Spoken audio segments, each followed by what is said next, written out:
Ilija Krstić iz Leskovca, pripadnik Kavačkog klana, likvidiran je 1. juna 2019. godine u Kotoru, u Crnoj Gori. Telo je pronađeno 19. maja 2025. godine, a sahranjen je 25. aprila ove godine u Leskovcu. Vuk Lakićević, koristeći poznanstvo Ilije Krstića, stupio je u kontakt sa njim i namamio ga da dođe u iznajmljeni stan u Budvi. A povod je bio navodna priprema likvidacije Marka Ljubiše Kana iz Budve. Po dolasku u stan sa Lakićevićem, Krstića su sačekali Stefan Đukić Mandić i Stefan Janković. Brzo su ga savladali i od njega zajedno s silom iznuđivali informacije o delovanju Kavačkog klana.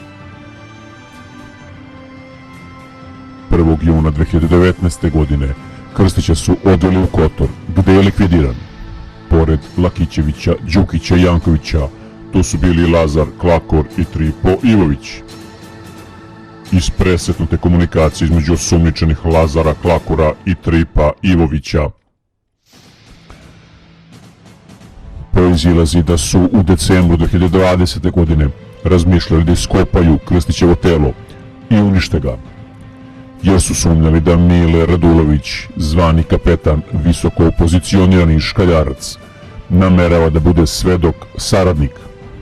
Međutim, ono što nisu znali jeste da su Radulovića po nalogu Zvicera u to vreme oteli Veljko Belivuk i Marko Miljković, a potom ga i likvidirali.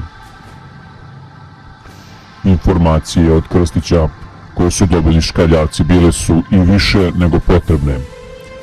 Tako su saznali da Željko Bulatović i Marko Sjeklića spremaju likvidacije pripadnika njihovog klana.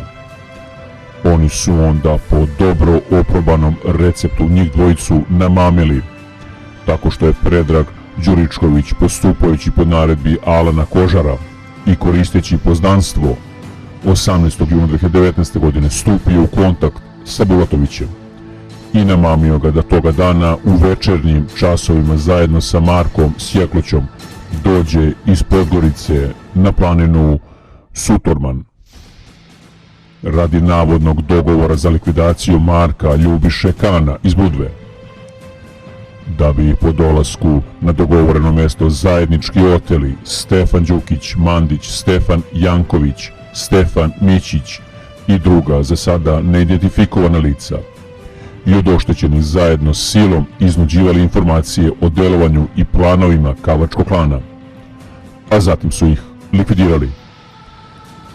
Posmrtne ostatke oštećenih zakopali su na za sada neutvrđenu lokaciji na planini Sutorman. Siniša Vlahović i Davor Prelević likvidirani su 1. juna 2018. godine na Majorci u Španiji. Po dobijanju informacije da suparnici čuvaju najmanje 400 kg kokaina, škaljarci su skovali plan, likvidirali su dvojicu čuvara kokaina i preuzeli robu. Kako se saznaje, na drugoj lokaciji pronašli su oko 13 miliona evra i to su oteli od Kapčana. Ono što ovaj slučaj čini još jezivim jeste činjenica da tela ubijanih nikad nisu pronađena. Pretpostavlja se da su sakrivena negde u Španiji. Direktni izvršioci likvidacije Vlahovića i Prelevića su Stefan Janković, Stefan Mićić, Zijad Nurković i više osoba pod nadimcima Fantom, Čili i Kiki. Jedan od ključnih dokaza protiv osumnjičenih je svedočenje pripadnika škaljarskog klana Edmonda Mustafe. Mustafa je u tužilaštvu svedočio da su pripadnici klana po naredbi pokojnog Alana Kožara mučili Iliju Krstića i od njega iznudili informacije da Bulatović i Sjeklića sa kojima se družio pripremaju da ubiju Marka Ljubišu Kana.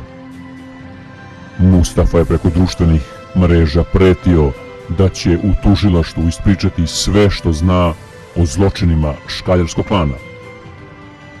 Nije stigao do tužilaštva, škaljarci su bili brži i likvidirali su Edmana Mustafu. Specijalno državno tužilaštvo 21. aprila uhapsilo je Predraga Đuričkovića, Mališu Bubonju i Lazara Klakora. Krivičnom prijavom obuhvaćeni su i Stefan Đukić Mandić, koji je u pritvoru u Ukrajini zbog sumnje da je učestvovao u pokušaju likvidacije vođe kavačkog klana Radoja Zvicera, kao i Stefan Janković i Stefan Mićić, koji su u bekstvu. Tripo Ivović je uhapšen 22. maja 2024. godine u Hrvatskoj, a Vuk Lakićević je uhapšen 28. aprila ove godine u Hrvatskoj, zbog sumnje da su učestvovali u najmanje 6 likvidacija. Osim za ubistvo Ilije Krstića iz Leskovca, sumnjiče se i za likvidacije Slobodana Šaranovića, Marka Sjekloće, Željka Bulatovića, kao i Siniše Vlahovića i Davora Prelevića na Majorci. Kao vođe klana označeni su pokojni Mile Radulović, kapetan, i Alan Kožar, koji su među vremenu likvidirani u krvavom ratu klanova koji je počeo 2014. godine. Dva klana imena su dobila po prigradskim naseljima Kotora, Kavač i Škaljari. Prve komšije, najbolji prijatelji koji su zajedno rasli u malom primorskom gradu. Svi su bili u istom klanu, a onda su postali krvni neprijatelji. Ubistva su se samo ređala, a pitanje koje ostaje, ko je sledeći na mafijaškom spisku za odstrel.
Ilija Krstić je 93. žrtva rata dva klana, ali informacije koje stižu govore o tome da ima nestalih osoba na jednoj i na drugoj strani, tako da rat dva klana odnosi i preko 100 žrtava.